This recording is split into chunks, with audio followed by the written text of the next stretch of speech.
Today we have with us Mr. Manan Choksi. For most of us, Mr. Choksi needs no introduction. He is a popular educationist. He is the executive director for Udgam School and Zeba School for Children, and he brings with him decades of experience. He's also a versatile personality, and he is a practicing chartered accountant in one of the leading CA firms in Gujarat.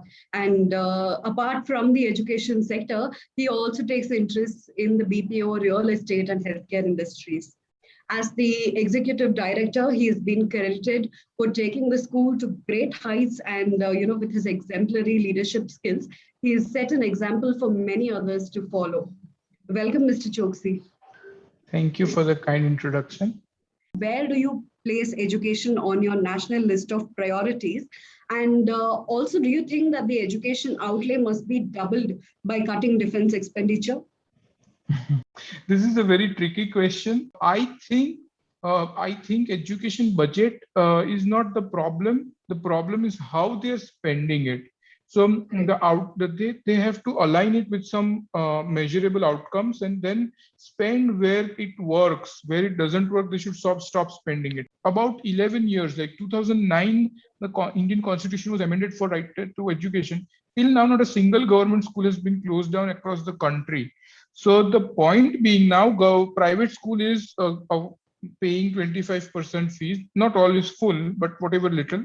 And government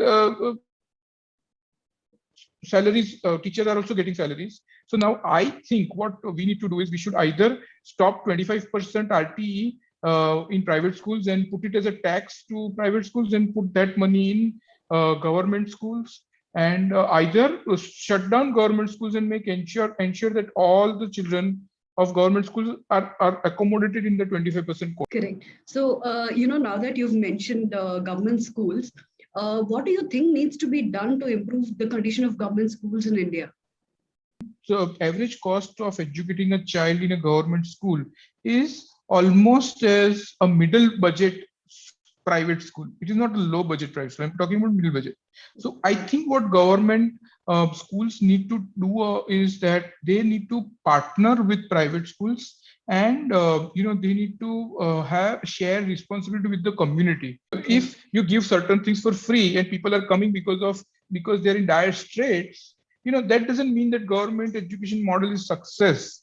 Next question is to do with private schools, and it's the start of the academic year, and in a lot of states across India, we are seeing an ongoing tussle between private school managements and parents, and this is over the school fee issue. There are questions about why so much fee is being charged when the education is provided online.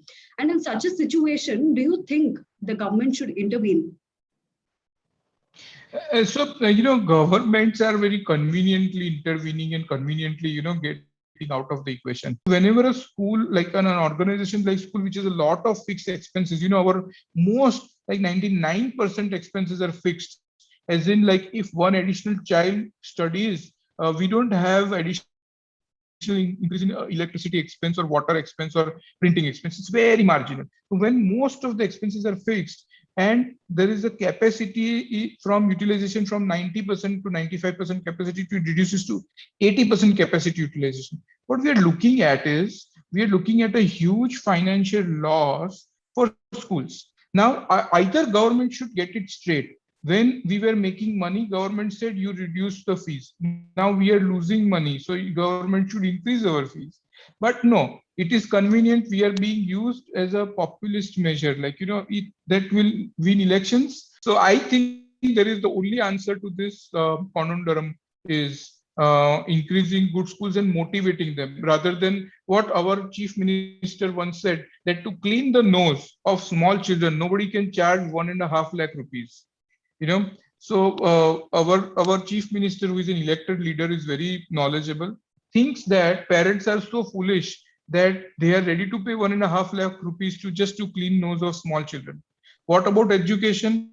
He has no opinion of that. So there was a very innovative idea to sort of encourage parents of your school to come forward and get vaccinated. You found a very innovative way to do it, and can you tell us a little bit about it? we took up this challenge that, okay, the whole population needs to be vaccinated, what a school can do. So we linked this, your earlier question was about school fees. So we linked the school fee.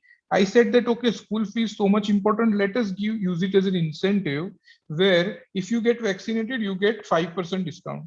The only catch is that the whole class needs to have the vaccine.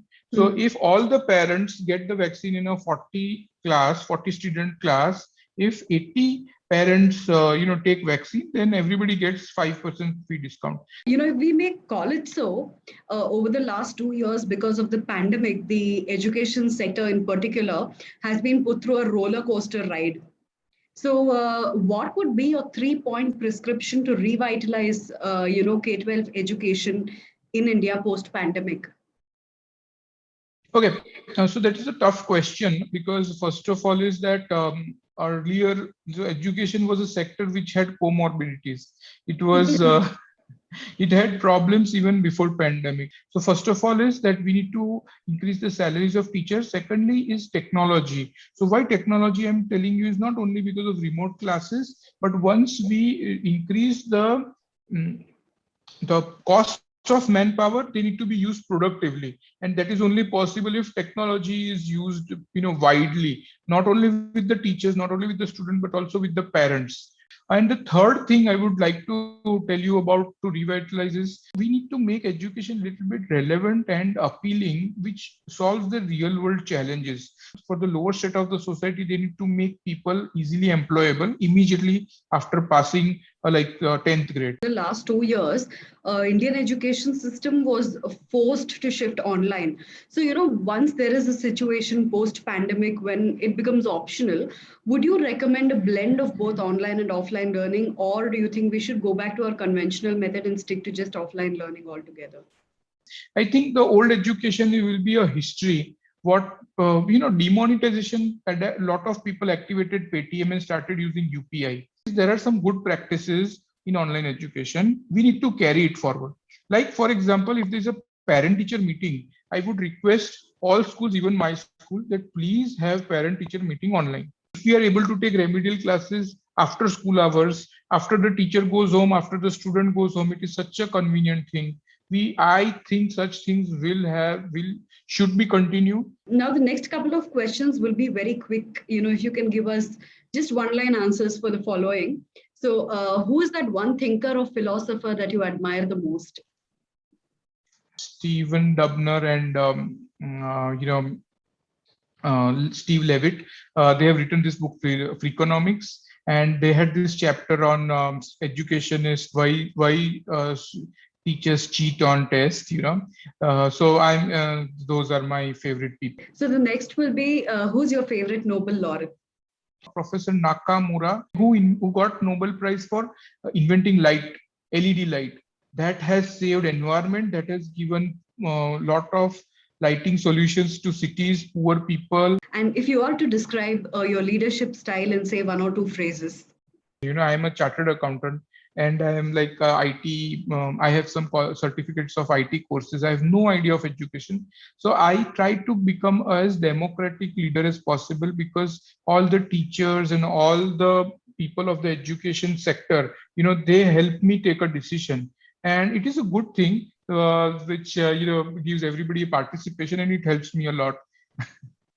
Yeah. All right. And what's your favorite book on education?